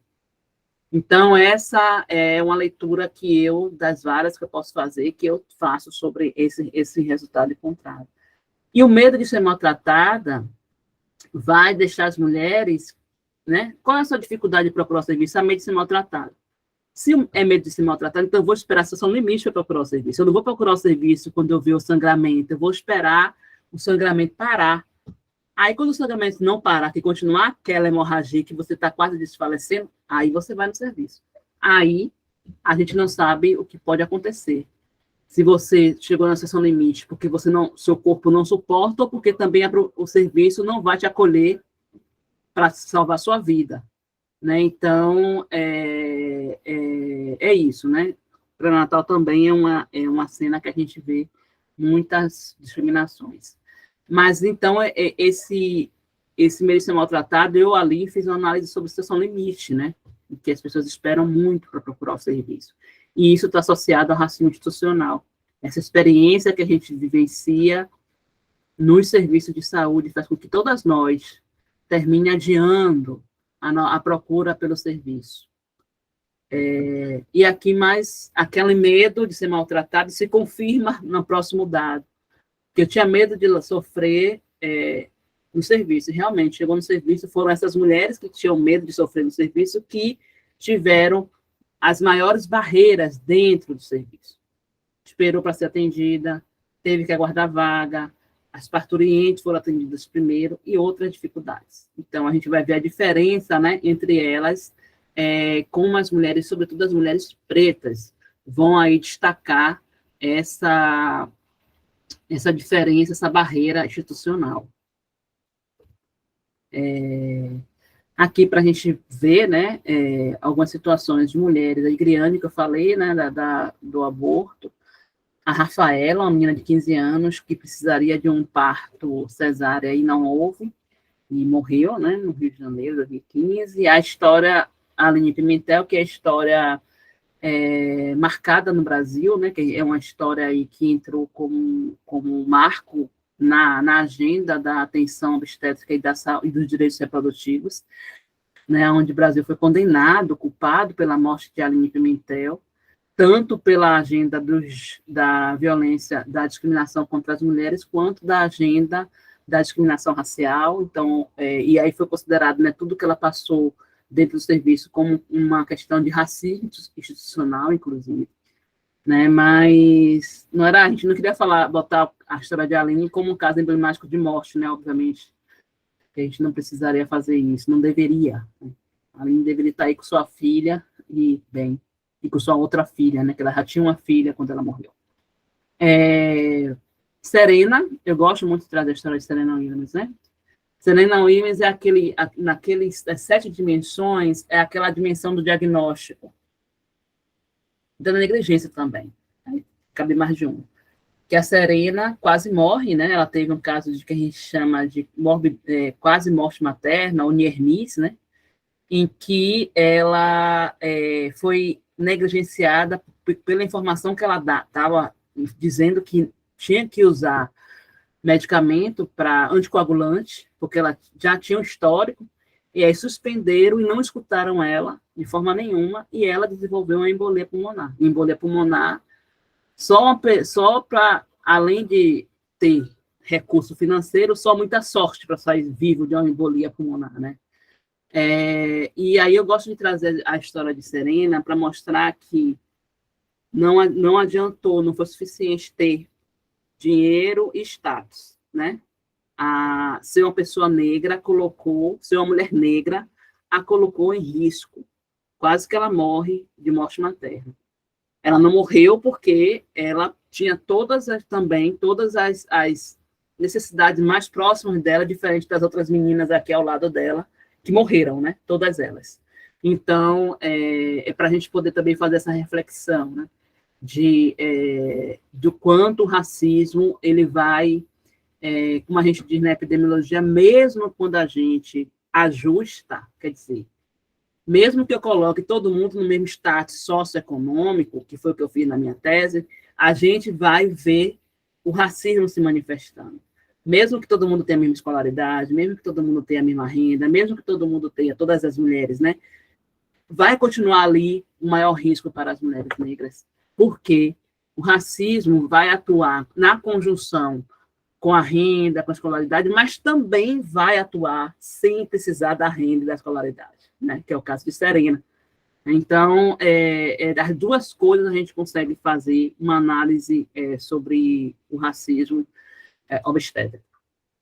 E aí, só para falar um pouquinho da Covid, né? O racismo obstétrico e a Covid, lembrando que o primeiro caso de morte materna por Covid foi de uma jovem negra do interior da Bahia.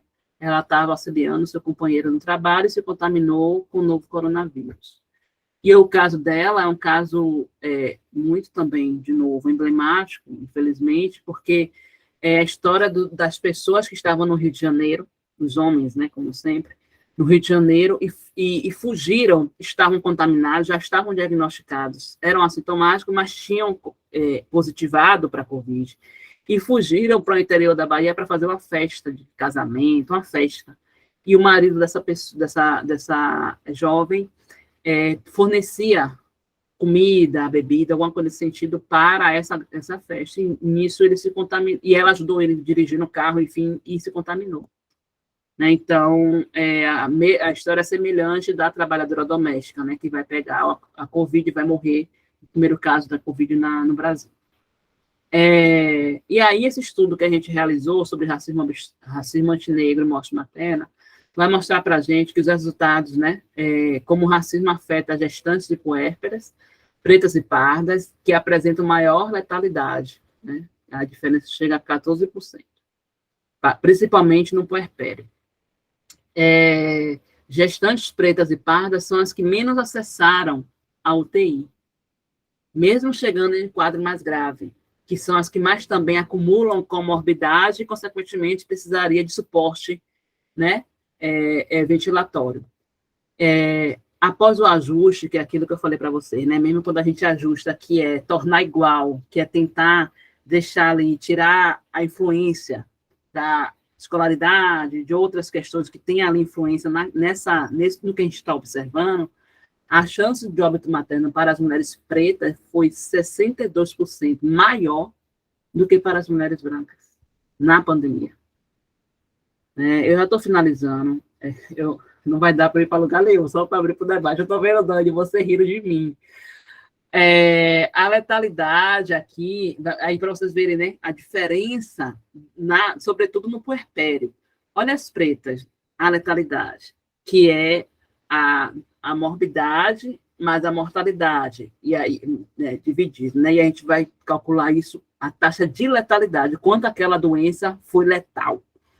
E aí a gente vai ter as pretas com o maior percentual, depois as pardas, depois as brancas, mas as pretas, entre as pretas e as brancas, olha a diferença no puerpério, no gráficozinho de baixo, né, enorme.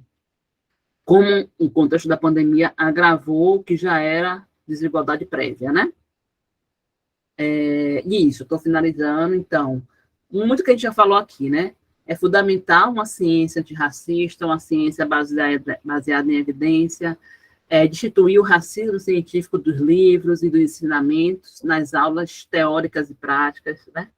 Que o cuidado e a atenção sejam antirracistas e que seja centrada na pessoa, né, considerando a integralidade de suas intersecções.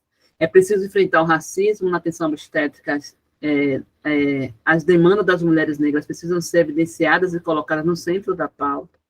Para além do parto humanizado, que é o que defende a luta contra a violência obstétrica, A atenção humanizada no processo de cuidado à saúde reprodutiva, que eu acho que é muito mais completo, não somente no parto. Não adianta legalizar o aborto se o racismo estrutural não for colocado no centro da luta pelos direitos reprodutivos, que aí seria a deixa para falar sobre justiça reprodutiva, mas eu não vou conseguir falar sobre isso hoje, porque rendeu bastante aqui a minha aula e a nosso debate. É isso, minha gente.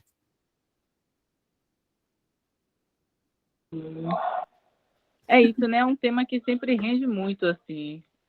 Eu acho que todos os temas que a gente tem abordado sempre fica aquele, né? Quero mais, quero discutir mais, quero falar mais sobre, porque realmente é muito, e é muito importante, né? É muito caro, assim, para nós estar tocando nesse assunto, sobretudo porque diz respeito às nossas vidas, né? Aos nossos Exatamente. direitos reprodutivos.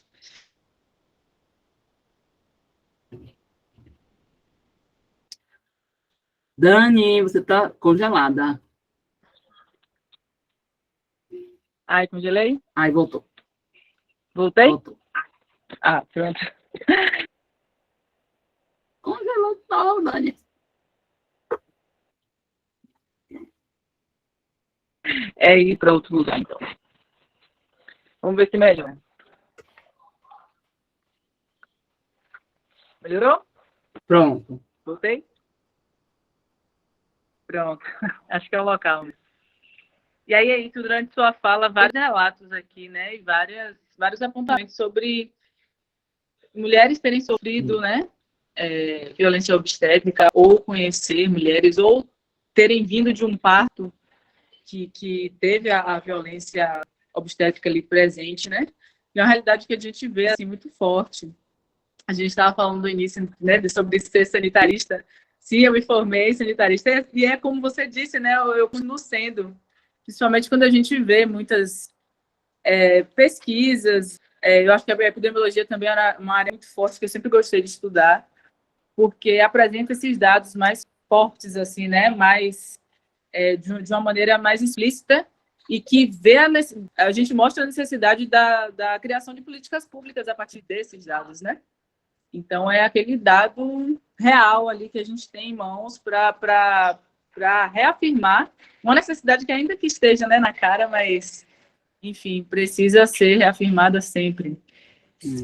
E aí, eu sou doula também, né? Vi a Mariana falando, eu também sou doula e trabalho essencialmente com mulheres negras, assim, nessa trajetória. Então, é muita coisa que a gente vê, né? São muitos casos de violência obstétrica que a gente vê, inclusive, a presença da doula evitar, né, esses acontecimentos, né, o que poderia acontecer, né? Às vezes ali um tempo maior sem acompanhar a gestante, né? Sem avaliar. E a gente, e aí, está acontecendo alguma coisa, já faz um tempo, então tem pequenos toques que a gente, né, consegue dar aos profissionais assim, que evita certas situações. E aí o seu estudo traz essa relevância também, assim, né, do quanto a gente precisa tocar nesse assunto, do quanto a gente precisa realmente fomentar discussões, né, para deixar isso sempre presente, vindo à tona. Eu só tenho a agradecer mesmo, assim.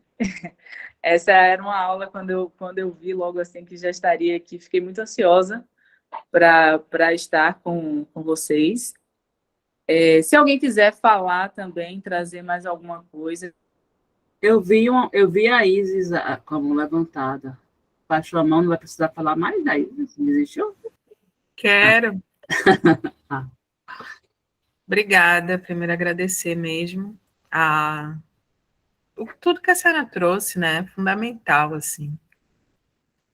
Aí eu fico pensando, né, trazendo um pouco para o cenário que eu quero, né, mergulhar, que é um pouco sobre os saberes locais, né, sobre os conhecimentos tradicionais, no sentido de como que alguém usou aqui, né, a castração da mulher negra, né? A gente tem Quero pensar sobre por isso que eu quero fazer esse estudo de memória, né? Se primeiro essas mulheres, né, elas reconhecem enquanto uma prática, né, da medicina tradicional, enfim, dessa produção de conhecimento tradicional, enquanto algo que possa, de fato, preservar o nosso útero, né, de castrações compulsórias, né, e o acesso também, né, porque, enfim, me parece que dentro da atenção básica do próprio SUS, né, existe aí algum incentivo, né, para essa produção, assim, do saber local. E aí eu fico para trazer, né, numa problemática mesmo de pensar dessas memórias, né, o que que fica de fato, quais são os atravessamentos, questões, enfim, se a religião é uma questão para fazer uso dessas práticas, ou a própria medicalização, né, e, enfim,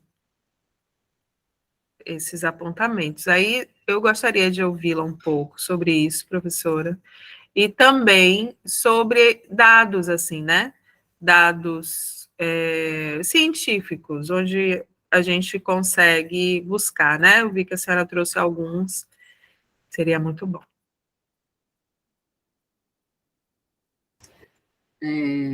Carolina, depois eu só responder rapidamente para a Isis. No Sul, você tem a política, né, de práticas integrativas e comunidades, se eu não me engano, que é PICS, né? Acho que é práticas integrativas e comunidades. E aí, dentro disso, vai estar as práticas tradicionais, né? Comunidades, porque tem práticas que a comunidade, mesmo sem ter um reconhecimento tradicional, mas são práticas que são, né, de origem tradicional, mas, enfim, tem essa política, né, que a gente foi tentar uma tentativa de implementação e tal, mas sempre há um debate. Em alguns lugares, eu acho que Pernambuco, alguns lugares conseguiu avançar um pouco mais do que em outros, mas tem a política nacional, isso com certeza. Sobre dados, pensando nisso, eu só vejo, se a gente for olhar, a política nacional, a pesquisa nacional de saúde, que é a PNS, que é realizada pelo IBGE e pela Fiocruz, que é um microdado, é um banco aberto, então você pode, né, disponível, pode olhar o questionário, por exemplo, né, e ver, e que lá tem perguntas relacionadas se a pessoa usa ou não usa, né, se acessou ou não acessou práticas tradicionais, aí elenca quais são as práticas integrativas, na verdade. As práticas integrativas, que dentro dela tem as práticas tradicionais, inclusive de origem chinesa, né, indígena e acho que parteiras, e eu não lembro agora, PICS, é isso aí. Dani sabe mais do que eu, que ela é sanitarista, eu sou epidemiologista, ela é sanitarista raiz, que ela fez graduação em saúde pública, saúde coletiva. Mas é isso. Eu vi aqui a Carlinha falando da questão dos dados, né, sobre separar os grupos, mas é isso. E aí seria uma outra oportunidade de falar sobre isso, né, que a gente, que nós que somos ativistas, nós tomamos decisões baseadas nisso. Então, mesmo que a estatística diga outra coisa, a gente assume, né, fazer algumas análises, porque para a gente o importante é dar evidência àquilo que precisa ser dado, que é, nesse caso, se há diferenças entre pessoas, mulheres pretas e pardas, eu assumo separar e fazer a discussão do grupo população negra. Né? Se dá igual, se dá semelhante, eu junto, que aí subtende-se que está muito semelhante, não boto, porque às vezes acontece, eu deixo junto, mas se há esse gradiente, eu separo e faço a discussão. Então, isso é uma decisão, não é nem teórica, é uma decisão ativista, né, quando eu estou ali diante dos dados. Mas não vou poder falar sobre isso, que seria o nosso debate aí sobre como a gente toma decisões diante do quesito cor nas pesquisas. Carolina. Boa noite a todas, né? É um prazer ter participado desse momento. que para mim tem um gostinho mais do que especial, né? Porque é minha área de intenção, né? De desenvolvimento de projeto, porque eu ainda não tenho nada escrito nesse formato, mas eu quero deixar aqui o relato da importância desse tema. Como eu falei no chat, né, eu fui vítima de violência obstétrica. No momento, sendo psicóloga, eu já conseguia identificar que era violência, mas isso somado a uma gestação de alto risco, dentro do Sistema Único de Saúde, esse evento mexeu muito comigo. Eu vindo da área da psicologia organizacional, participei 6 anos de voluntário dentro do Sistema Conselho de Psicologia, dentro da área, e me vi na responsabilidade de poder escrever sobre isso, mesmo nesse movimento, né, de poder conhecer um pouco mais sobre o sofrimento que eu passei e também poder auxiliar para que isso, de fato, possa deixar de existir dentro desse contexto. Eu sei que é uma utopia, né, a gente dizer deixar de existir, mas quando eu falo dos aspectos, né, na saúde mental, hoje, exercendo a maternidade, vendo a importância disso para a minha vida, eu sei o quanto eu preciso realmente de auxílio para poder construir esse projeto e, a partir daí, conseguir ajudar, né, nossas irmãs, que também estão aí à mercê desse sistema, à mercê da falta de humanização, né, no Sistema Único de Saúde, e todas essas questões. Fui também enfermeira, não atuei na área, mas conheço um pouco da lei do Humaniza SUS, então eu sei que muita coisa que acontece no sistema é da responsabilidade também com a lei, como foi dito aqui. Muito obrigada, professora, por tudo que foi dito, sabe? E para mim, além de tudo, eu gostaria de fazer um pedido, que você voltasse em outro momento para poder falar das coisas que ficaram aí, essa necessidade, né, que a gente conseguiu levantar aqui. Um abraço e gratidão.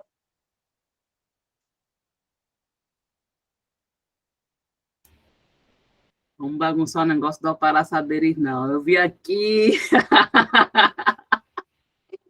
Depois a gente vê como é que fica, eu tô brincando. Mas se der, o que der aí para a gente depois arranjar, ou então ir para um outro momento, fica essa deixa aí. É difícil, porque é muita coisa, né, para falar. Então, vai ter que ter um outro momento para a gente falar disso. Sim, é uma ideia que fica, né? Fica aí. É bom também despertar o desejo do que se quer falar. É claro que a gente não consegue dar conta de tudo, né? É muita coisa. É muita coisa. É muito pano aí, mas quando a gente conseguir abordar, né, para também abrir esse horizonte, assim, conseguir pensar, né, para além, já é um grande caminho, né? Sim. Já é uma abertura de caminho. Mas é isso, minha gente. Mas é isso.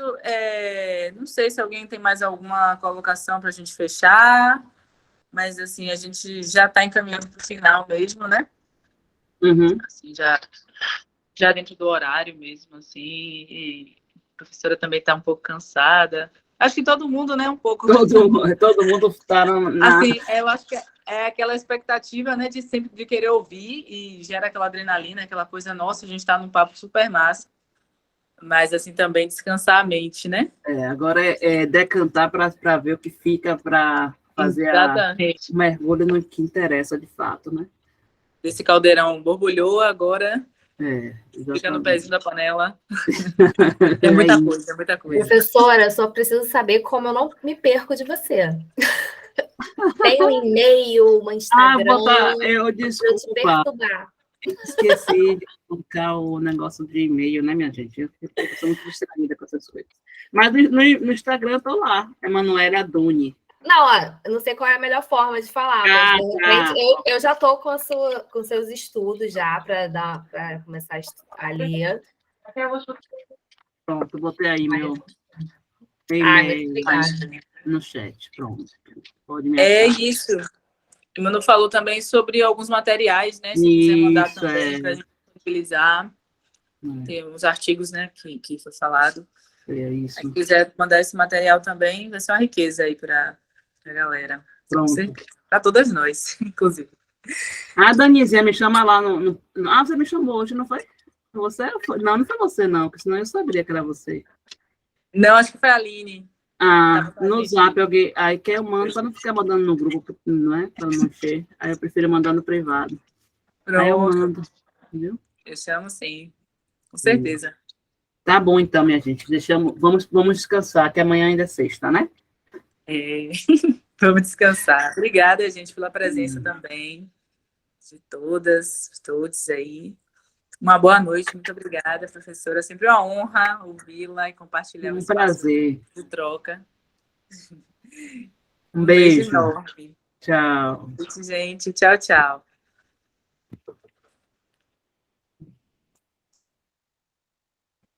Tchau.